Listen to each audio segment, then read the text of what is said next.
खुलुमबाय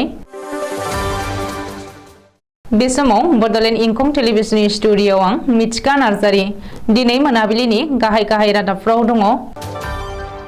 बिजनीयाव बाइक सिखावनि उदखार, हरिसिंगा एबसुनि 47थि बोसोरसालिया जथुम्माया जोबबाय। धेमाजि जिल्ला दुलाराय बर' फरायसा आफादनि 28थि बोसोरसालिया जथुम्मानि सेथि सान। बाक्सानि सिंग्रा बाजाराव माइ बायनाय फाननायखौ लानानै जेंना नुजादों। 2024 आव भारतनि लामाफोरा आमेरिकाजों समान जागोन बुंदों नितिन गडकरी। बिलासिपारायाव 14 नं राजा लामायाव गंथाम ट्राकआ सौग्रावलायनायाव सासेनि जिउ खहा आरो गोबां सम लामा बन्द। बाक्सानि बागानपारायाव ना फिसिनायखौ लानानै सांग्रांथि सावराय जथुम्मा खुंफुंदों। दानिया फैदो आबुं रादाबाव।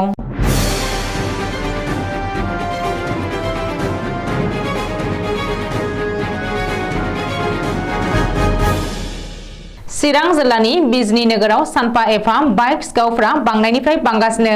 शुक्रबार खालि मोनाबिलि 7 रिंगासोआव बिजनी नोगोर 3 नं वार्ड एबा हायना नोगोरनि थागिबि डक्टर किशोर कुमार ब्रह्मनि पालसार बाइक नम्बर AS26B5238 खौ सोरबा सिनाय मोनै सिखावा खावनानै लांदों।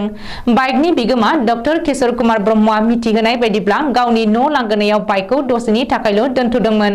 बे समावनो सिखावा पालसार बाइकखौ खावनानै लाङो। आथिखालाव गोजौआव होनाय AS26B5238 नम्बरनि गोमानाय पालसार बाइकखौ सोरबाफोर नुबाय बायोब्ला खिन्थाहरनो थाखाय किशोर कुमार ब्रह्मआ गावनि फेसबुक पेजआव खावलायदों।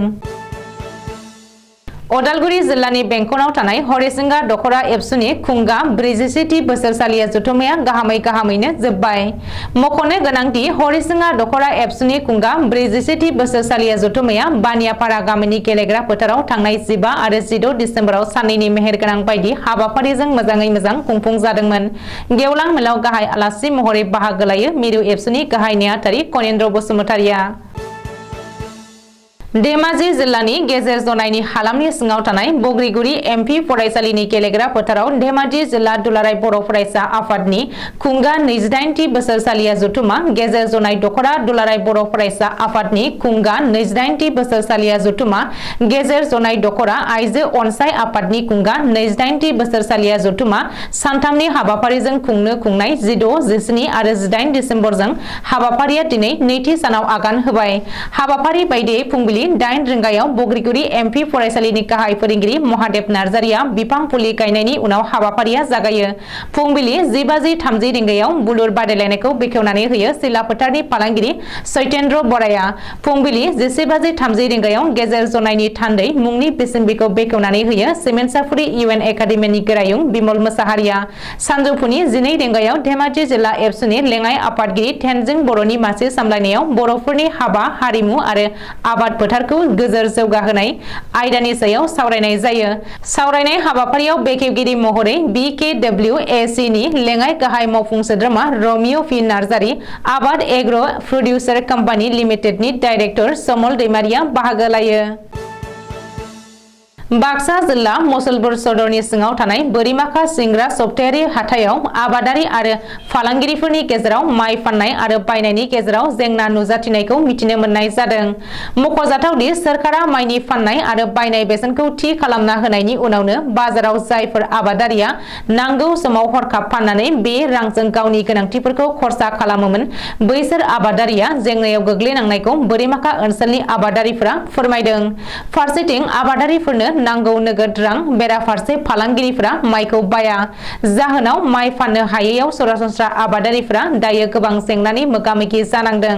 माइ फाननो लाबोनानै माइ बायग्रा फालांगिया माइ बायैयाव जिंगाजों खाफालाव आखाइ होनांगौ जादों आबादारिफोरा, मानोना माइ बायग्रा फालांगिरिफोरा माइ बाया। मख'जाथावदि दानि हादोरसा सोरखारा माइनि बेसेनखौ थार आबादारिफोरा मोननो हानाय बायदि बायग्रा केन्द्र लुना होनानै आबाद बिफाननि जोहै गनायथि होजानाय आबादारिफोरनिफ्राय थार बेसेनाव माइखौ बायबोगासिनो दङ। नाथाय सोरखारा आबादारिफोरनिफ्राय माइखौ बायनानै मोनसे थिखानाय साननि उनावसो रांखौ होनाय जायो, जेराव आबादारिफोरनो नांगौ नोगोद रां, मानोना माइ फाननानै आबादारिफोरा गावनि नांनाय मुवाफोरखौ बायनांगौ जायो। बेनिखायनो माइ बायग्रा केन्द्रनि सोलाय आबादारिफोरा सिंग्रा हाप्तायारि हाथायाव लाबोदोंमोन। नाथाय हाथायाव फालांगिरिफोरा माइखौ बायाखै। अजद होनाय बायदिब्ला हाथाइनिफ्राय माइखौ बायना लाङोब्ला लामायाव पुलिसा फालांगियारिफोरनिफ्राय माइ लांग्रा गारिखौ हमनानै दोनो। बेनि थाखायनो हाथायाव फालांगिरिफोरा माइखौ बायैयाव आबादारिफोरा जेंनायाव गोग्लैनांगौ जादों। गुबुन फारसेथिं फालांगिरिफोरा मोनथि होनाय बायदिब्ला सोरखारनि थिखानाय बेसेनाव बायनानै बहा फाननो, माइनि बेसेनखौ सोरखारा थि खाना होनायनि उनाव जायफोर बरपेटियाव माइ बायनानै मिलाव माइरं सौनानै बायदि जायगायाव फानहरोमोन बिसोरबो माइनि बेसेना बांनायलाय मिलखौ बन्द खालामथ'नानै दोननांगौ जादों।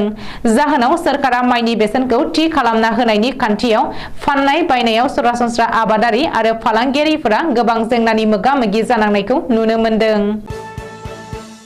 मिरु हान्था मेला बिफाननि मन्त्रि नितिन गाडकारिया बुंदों दि फैगौ 2024 मायथाइनि जोबनायहालागै भारतनि राजा लामाफ्रा आमेरिकाजों समान जागोन एबा आमेरिकानि बायदि गोजौ सारिनि जाहैगोन। मानो होनोब्ला भारत सोरखारा जोबोद गोख्रैयै हान्था मेलानि थाखाय लामाफोरखौ लुफुंगासिनो दङ आरो उननि समाव भारतआ मुलुगनि 50% दिहुनथाइ होनो हाहैगोन। बे बाथ्राखौ मिरुनि मन्त्रि नितिन गाडकारिया 95थि FICCI नि कन्भेन्सनाव 16 दिसेम्बर एबा सुक्रुबारखालि बुंदों। मन्त्रि गाडकारिया बुंदों दि आथिखालाव भारतआ मुलुगनि अट'मबाइल सेक्टराव 7.5% दिहुनथाइ होनो हादों, नाथाय बेखौ 15% दिहुनथाइ होनो हाहैनायनि राहा खालामगोन। बेनि अनगायैबो ग्रीन हाइड्रजेनखौ बाहायनानै उननि समाव भारतआ मटर गारि, रेल आरो बिरखंनि खारहोग्रा थाव महरै बाहायगोन आरो मुलुगनि बाजाराव 50%आनो मेड इन इन्डिया जाहैगोन। बै साना इन्डियानि थाखाय फैगासिनो दङ। मानो होनोब्ला भारतनि स्किल आरो पटेन्सियेलआ आथिखालाव मुलुगनाङैनो डिमान्ड फैगासिनो दङ। बेनिखायनो फैगौ समाव भारतआ 50% दिहुनथाइ होनो हाहैगोन होननानै मन्त्रि गाडकारिया बुंबावदों। धुबुरी जिल्लानि बिलासीपारायाव गोख्रों लामा जाब्रबथाय। बिलासीपारानि सिराकुटा गामि गेजेरजों थांनाय 17 नं राजा लामायाव सनिबारखालि फुंनि समाव बे जाब्रबथाया जादों आरो सासे ड्राइभारनि जिउ खहा जादों। बिलासीपारा पुलिसनि सुलुङाव फोरमायथिनाय बायदिब्ला गुवाहाटी फारसेनिफ्राय धुबुरी फारसे थांबाय थानाय AS01NC 2230 आरो WB 57C 8685 नम्बरनि ट्राक आरो धुबुरी फारसेनिफ्राय गुवाहाटी फारसे थांबाय थानाय AS17B9954 नम्बरनि ट्राकआ मोखांजों मोखां सौग्रावलायो आरो जायगायावनो सासे ट्राक ड्राइभारनि जिउ खहा जायो। बांद्राय खुवा खुनायनि जाहोनाव लामाखौ मोजाङै नुयैनि थाखायनो बे जाथाया जादों होननानै पुलिसा मिथिहोदों। मख'नो गोनांदि बे जाथायनि उनाव 17 नं राजा लामायाव सानजौफुनि 12 रिंगासिम बन्द थानांदों आरो जाहोनाव गुबुन हान्थियारिफ्रा जोबोद खस्थ' मोननांदों। बाक्सा जिल्लानि बागानपारायाव RGPNनि बानजायनायाव दिनै मिशन सोनेरा कलनि जोहै ना फिसिनाय फोरोंथायनि सायाव मोनसे सावराय जथुमा खुंफुङो। बागानपारा ओनसोलनि सिमाजिं खाग्राबारियाव ITC मिशन सोनेरा कल मावथांखिनि जोहै ना फिसिनायजों ना फिसिग्राफोरा माबोरै मुलाम्फा मोननो हायो बेखौ नोजोर बोनानै मोनसे मावबादा आरो जथुमा खुंफुंनाय जायो। नीति आयगनि जोहै दैदेनजानाय बे मावथांखिनि जोहै सांग्रांथि खालामनायनि राहा महरै दिनै जिल्लानि खाग्राबारियाव बे सांग्रांथि जथुमाखौ खुंफुंनाय जायो। बे सांग्रांथि सावराय जथुमाव गोबां ना फिसिग्रा आबादारिफ्रा बाहागो लायो। बे सांग्रांथि सावराय जथुमाव गोबां ना फिसिग्रा आबादारिफ्रा बाहागो लायो। बे सांग्रांथि सावराय जथुमाव फिल्ड मेनेजार अभिजित चौधुरीया ना फिसिग्राफ्रा सोरखारनि मावथांखिनि जोहै मुलाम्फा मोननायजों लोगोसे मा जातनि नाखौ बबे समाव फुख्रियाव हगारोब्ला मुलाम्फा मोननो हायो बेनि सोमोन्दै फोरमायनानै होयो। लोगोसे गावनि बायदियै ना फिसिनानै गावखौ गसंथानो हायो बेनि सायाव बिबुंथि लाखियो। फिल्ड मेनेजार आफजल आहमेदाबो ना फिसिग्राफोरखौ थांखिनानै बिबुंथि लाखियो।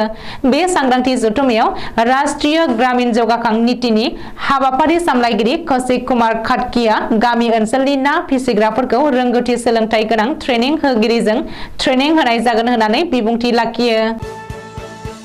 दिनै मोनाबिलिनि रादाबा एसेनोसै। गोजोन्थों।